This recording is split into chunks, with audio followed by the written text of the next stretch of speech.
En este vídeo vamos a hablar sobre la estructura condicional múltiple.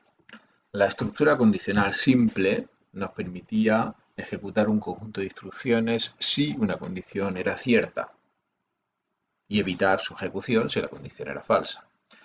Así pues, nos permitía escoger un conjunto de instrucciones o ninguna. La estructura condicional doble nos permite elegir uno entre dos conjuntos de instrucciones. De forma que si la condición es cierta, se ejecuta un conjunto y si la condición es falsa, se ejecuta otro conjunto. Evidentemente, no se pueden ejecutar los dos conjuntos y siempre se ejecuta uno de los dos.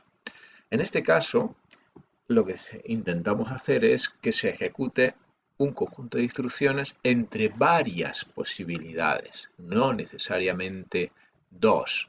Se ejecutará uno entre varias posibilidades.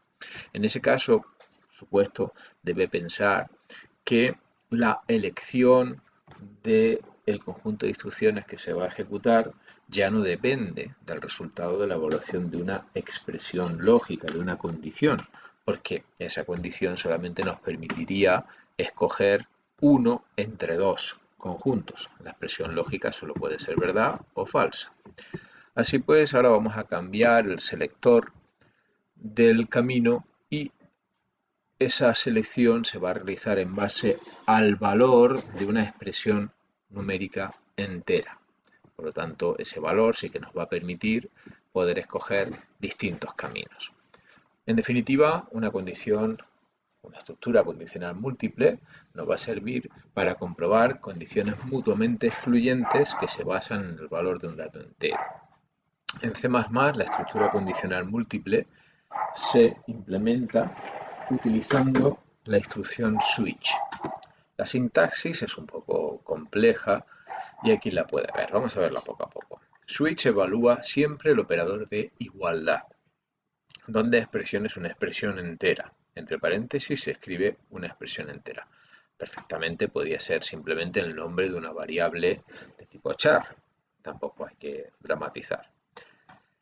A continuación, se escriben una serie de cláusulas case donde a continuación de la palabra reservada case se escribe un literal entero, que por supuesto puede ser también un literal de tipo carácter. No pueden haber dos case asociados al mismo valor de constante. En ese caso solamente se procesará el primero de ellos. Lo que quiero decir es que por supuesto deberán ser diferentes los valores que aparecen. La palabra reservada break fuerza a saltar a la siguiente instrucción que va detrás del switch. Digamos que una vez que se han procesado, se han ejecutado todas las sentencias que nos interesan porque el valor de la expresión coincide con la constante del case asociada a las instrucciones, la siguiente instrucción que se ejecuta una vez completado el bloque y alcanzado el break será la instrucción siguiente. De forma opcional se puede añadir una cláusula default que nos permite especificar el caso por defecto, entendiendo que si no hay ninguna constante de las que acompañan al case que coincida con el valor de la expresión, en ese caso se ejecutarían las órdenes que aparecen en default, siempre que existiera esa cláusula. Repito que es opcional. Si no existiera la cláusula default y si el valor de la expresión no coincidiera con ninguna constante, simplemente no se ejecutaría nada. Bien, vamos a ver un ejemplo. El típico caso de un switch, o un ejemplo típico de un switch es un menú. O sea, un bloque de código que dirige la ejecución a un bloque de instrucciones u otro dependiendo del valor de un dato. El usuario introduce un valor y el programa evalúa ese valor y dirige el flujo a distintas partes. Si lo hiciéramos con instrucciones condicionales anidadas, tendríamos la siguiente situación. Pensemos que el usuario ha introducido en un dato de tipo char un valor que puede ser S, R o M. S para suma, R para resta, M para multiplicar. El valor de esa variable char, la variable char se llama opción. Vale. Si opción es S mayúscula, entonces se ejecuta la instrucción que suma los valores de dos datos y como ya todo lo que sigue son elses, no se haría nada más y continuaría la ejecución por aquí. Ya tenemos el valor de resultado como la suma de dato 1 más dato 2. Supongamos que opción no es S. Pasaríamos a la instrucción else, comprobaríamos si opción es R. Si lo fuera, restaría. Que no, comprobaríamos si es M. Que lo es, multiplicaría. Que no, vendríamos al else y veremos que si no es ni S, ni R, ni M, el resultado sería none, not a number. Este bloque de instrucciones con un switch se escribe de una forma mucho más sencilla. Observe, switch opción. Opción es la expresión que vamos a evaluar. Opción es un dato de tipo char, por lo tanto también es entero. Así que lo que estamos haciendo es, dependiendo de cuál sea el valor de opción, y ahora aparecen enumerados los distintos casos que nos interesan. En el caso de que sea S, se ejecutan todas las instrucciones que siguen hasta encontrar un break. Se sumarían los dos valores y al encontrarse un break continuaríamos detrás del switch. Si no es una S, pasaríamos al siguiente caso. Si no es una R, pasaríamos al siguiente caso. Si fuera una M, se ejecutaría la instrucción y como hay un break a continuación, saltaríamos al final. Si opción no fuera ni S, ni R, ni M, como tenemos una cláusula default, resultado sería none. Si no tuviéramos la cláusula default, simplemente no se ejecutaría ninguna instrucción.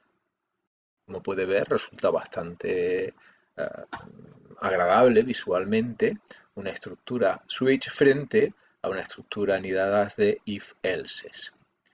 Vamos a seguir con este ejemplo.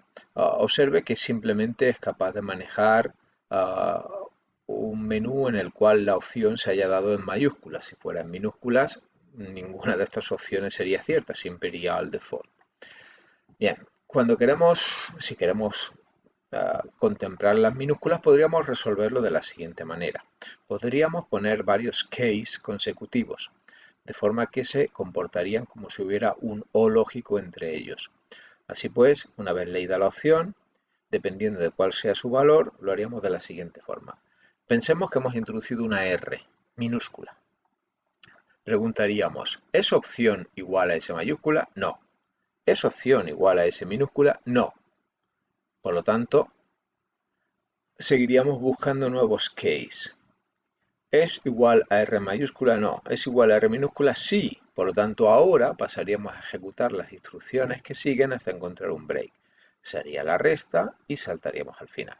Así pues, observe que podemos poner tantos case consecutivos como nos interese. Es fácil que se nos olvide escribir las instrucciones break. Y en ese caso tendríamos un problema porque el programa se ejecutaría hasta encontrar un break y seguramente no sería o no tendríamos el resultado esperado. Vamos a verlo con detalle. Tenemos un programa que implementa completamente el ejemplo anterior, de forma que tenemos los datos declarados, dato 1 y dato 2, para poder realizar operaciones con ellos, resultado que contendrá el resultado de la operación y el carácter char opción que nos servirá como selector del menú. En primer lugar se leerán los dos operandos, dato 1 y dato 2, y luego se leerá la opción. Observe que se nos muestra un mensaje diciendo que introduzcamos S, mayúscula o minúscula para sumar, etc. Y a continuación se lee la opción. El código que aparece aquí es el mismo que mostramos anteriormente. En el caso de que sea S mayúscula o S minúscula, se suman y terminamos, etc. Y finalmente mostramos el resultado. Vamos a ver el funcionamiento. Vamos a suponer que vamos a hacer una multiplicación, por ejemplo. Primer operando, 2, segundo operando, 3. Elegimos la operación, le vamos a decir M de multiplicar, en este caso minúsculo. Aquí lo tiene, la multiplicación, el resultado es 6. ¿Qué ocurre si le damos un valor que no está previsto en la lista de los casos? Pues 2 y 3 y le damos, por ejemplo, una L. Observe que no se escoge ninguna opción de las ofertadas por los selectores case y por lo tanto, como tenemos un bloque default, se nos ejecuta el bloque default. Este bloque, por supuesto, es opcional. ¿Qué ocurre? Pues que si no escribimos este bloque default, el resultado puede que no sea el que estemos esperando. Si ejecutamos ahora el programa tal como está, sin el bloque default, y le decimos, por ejemplo, el primero operando 2, el segundo es 3 y queremos L, observe cómo el resultado es un valor basura, no controlado. Así pues, sería conveniente, por ahora, mantener este valor por defecto asociado al bloque default.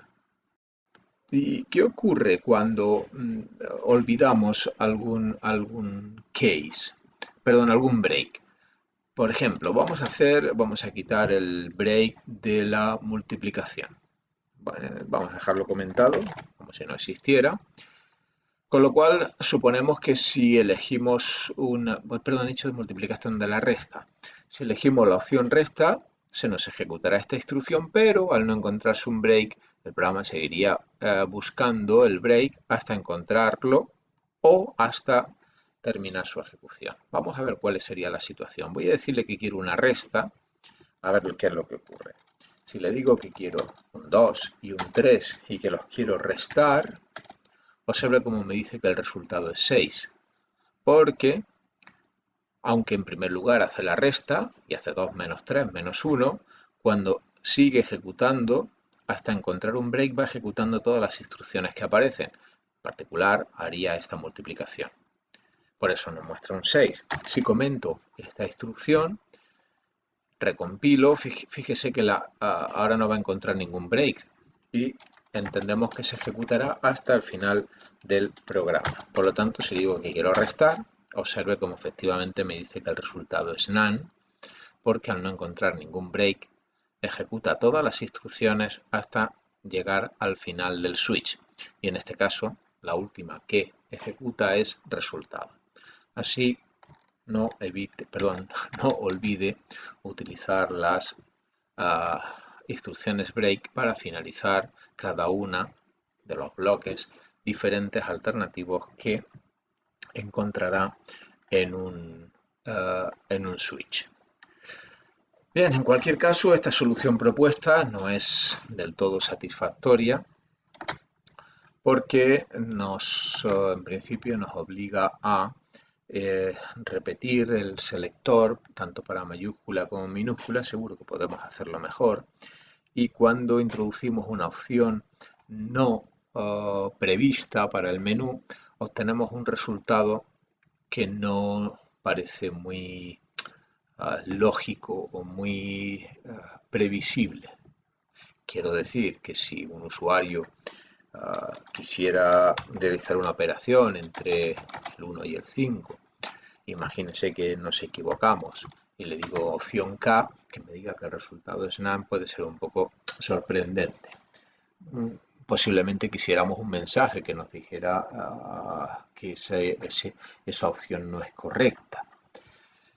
En un futuro, incluso si esa opción no es correcta, el programa debería volver a pedirnos de nuevo cuál es la opción que queremos ejecutar o qué operación queremos ejecutar.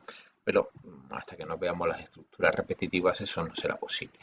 Así que vamos a proponer una nueva versión de este ejercicio en la que si el usuario no escoge ninguna de las opciones del menú, el programa simplemente mostrará un mensaje indicando que se ha equivocado al elegir la opción. Y vamos a hacerlo además de forma que separemos entradas, cálculos y salidas.